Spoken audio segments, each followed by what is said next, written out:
একজন লেখকের মাথায় হঠাৎ একদিন ভূত চেপেছিল, তাই তিনি এই একটা গল্প লিখেছিলেন, গল্পই বলুন কবিতা বলুন তিনি লিখেছিলেন।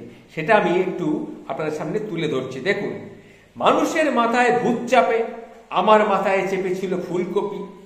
আমি কোন দুঃখে সেদিন যে ফুলকপি নিয়ে একটা ছড়া লিখেছিলাম। কি লিখেছিলাম জানেন? তাহলে শুনুন। শীতের দিনে তোমার কাছে ফুল চাইনি প্রিয়, সময় পেলে রান্না করে ভাজা ফুলকপি দিও। এটা পড়ার পর জীবনটা, আমার জীবন আর যৌবন দুটোই ভাজা ভাজা হয়ে গেছে, তিলের খাজা হয়ে গেছে। আমাকে বউ বলল, এই কবিতা তুমি কার জন্য লিখেছো? আমি তাকে সরল মনে বললাম, কার উদ্দেশ্যে মানে? এরপর সে আবার প্রশ্ন করলো, এই সব মিলিয়ে সপাঁচেক প্রশ্ন করলো। সব কটা প্রশ্ন কিন্তু আমার মনে নেই, তবে কিছু কিছু যেগুলো মনে আছে সেগুলোই বলছি। প্রথম লাইনে সে বলেছিল, প্রিয়, কে তোমার প্রিয়? তুমি যে প্রিয় কথাটা লিখেছিল, কে তোমার প্রিয়?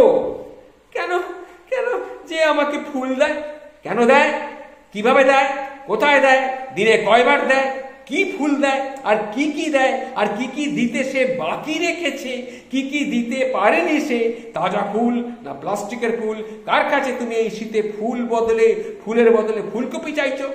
এত কিছু থাকতে তুমি কিন্তু ফুলকপি চাইতে গেলে কেন?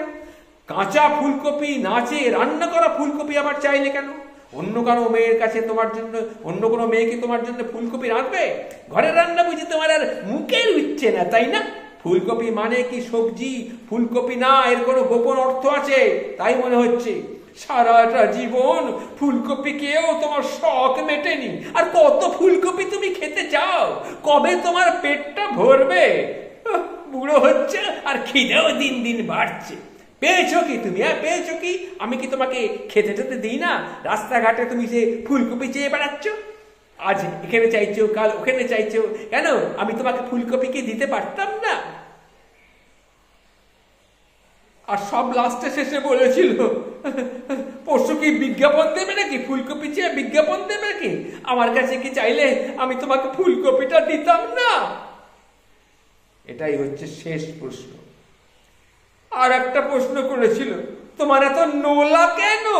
এত নোলা কেন? এই প্রশ্নের উত্তর আমি দিতে পারিনি, কারণ তখন আমার জীবনটাই হয়ে গেছে ফুলকপিময়।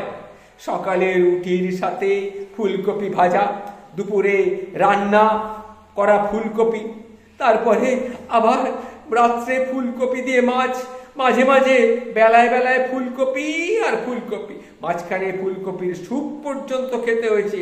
গত এক সপ্তাহে আমি যে পরিমাণ ফুলকপি খেয়েছি, মাটি আর উপরের উপস্থাপক গোটা জীবনে এত ফুলকপি আমি কোনোদিন দেখিনি। আজ সন্ধ্যায় বললাম, আদা দিয়ে একটু লাল চা করে দাও, একটু সর্দি লেগেছে। ও পাথর মুখ করে চা বানাতে গেল। আমি ভয়ে ভয়ে রইলাম, চায়ে আদার বদলে আবার ফুলকপি ফেলে দেয় কিনা কে জানে।